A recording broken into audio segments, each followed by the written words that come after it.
सुंदर प्रकारचं हँडसॉन रेडी झालं, त्याबद्दल सर्वप्रथम मी उपयोगाच्या वतीने आपले सर्वांचे आभार व्यक्त करतो. त्यानंतर आपल्या कार्यक्रमाची सुरुवात कर्डिले सरांच्या मार्गदर्शनाने झाली. आपल्या भागातील जे प्रमुख पीक आहेत सोयाबीन, कापूस, तूर, उडीद याबाबत नवीन तंत्रज्ञानाचा अवलंब कसा करायचा, नंतर त्याच्यामध्ये खताचा डोस आहे तो कसा कमी करायचा, आपल्याला खताचा डोस वाढती किंमत ह्याला तोंड देण्यासाठी शेतकऱ्यांमध्ये काय परिवर्तन करायचं, ला निनो ते अल निनो पर्यंतच्या सगळ्या गोष्टी आज कर्डिले साहेबांनी आपल्याला सांगितलेल्या आहेत. आपल्या भागातील पडणारा पाऊस, दुष्काळाचा कालखंड ह्या सगळ्या गोष्टींचा त्यांनी आपल्याला इतुंत मार्गदर्शन केलं आहे. म्हणजे PQPS टेक्नॉलॉजी असेल, PIS ॲप असेल, त्याच्यानंतर सोयाबीनच्या नवीन ज्या जाती आहेत नॅशनल रिसर्च सेंटरच्या त्या जातींचा उल्लेख असेल, त्या सर्व गोष्टींचा आपल्याला ओळखून मार्गदर्शन केलं. त्याबद्दल मी उपयोगाच्या वतीने त्यांचेही आभार व्यक्त करतो. त्यानंतर भूसुधारक या कार्यक्रमासाठी सरकारने राष्ट्रीय स्तरावर चळवळ निर्माण केलेली आहे. त्या चळवळीसाठी आपण एक सारथी म्हणून त्याच्यामध्ये भाग घ्यायचा आहे. शेतकऱ्यांपर्यंत ही चळवळ पोहोचण्याची जबाबदारी आपली आहे. यासाठी आपल्याला शास्त्रज्ञ श्री पंके सरांनी मार्गदर्शन केलं, त्याबद्दल मी उपयोगाच्या वतीने त्यांचा आभार व्यक्त करतो.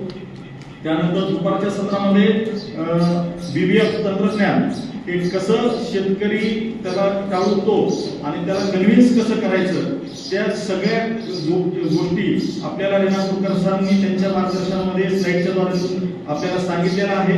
तर मी उपयोगाच्या वतीने त्यांचेही आभार व्यक्त करतो.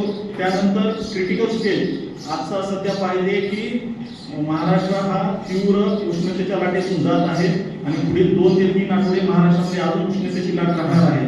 त्या उष्णतेच्या लाटेमध्ये आपली आहे ती फळबाग कशी जगवायची, ज्या फळपिकांना झाडांना फळपिक आहेत ते पिकं फळं कसे जगवायचे, याबाबत काय काळजी घेतली पाहिजे, पाण्याचं बाष्पीभवन कसं रोखलं पाहिजे, याबद्दल आपल्याला जोशी सरांनी सविस्तर मार्गदर्शन केलं. त्याचबरोबर केळी तंत्रज्ञानामध्ये आपल्या शेतकऱ्यांचं उत्पादन वाढीसाठी काय बदल केले पाहिजे त्याबद्दल मार्गदर्शन केलं. त्याबद्दल मी विभागाच्या वतीने श्री जोशी सरांचे आभार व्यक्त करतो.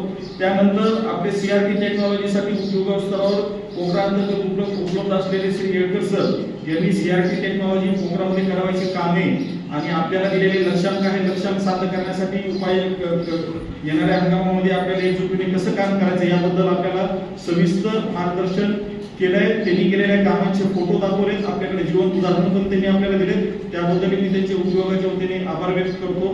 त्याचबरोबर कृषी विज्ञान केंद्राचे समन्वयक श्री देशमुख सर, सर्व टीम ज्यांनी आपल्याला इथं खाण्याची व जेवणाची व्यवस्था केली, चहापाण्याची व्यवस्था केली. त्याचबरोबर आपली आत्माची टीम, आमचे सहकारी ज्यांनी सूत्रसंचालन अतिशय उत्कृष्टपणे केलं श्री आमचे सूर्यवंशी सर, आमचे पूर्ण दिवसभर आमचा मीडियाचा जो सांभाळलाय एरिया ते आमचे उमेश गिरी यांचे, पुन्हा उपविभागीय स्तरावरचे श्री अजित गिरी अजित चव्हाण, अजित नाव डबल आहेत का अजित गिरी, असं डबल निघालं.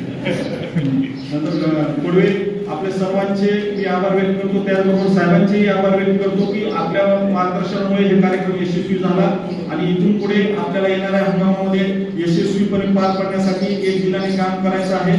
येणाऱ्या हंगामासाठी तुम्हाला सर्वांना शुभेच्छा देतो आणि आजचा हा कार्यक्रम संपला असं जाहीर करतो. जय हिंद, जय महाराष्ट्र.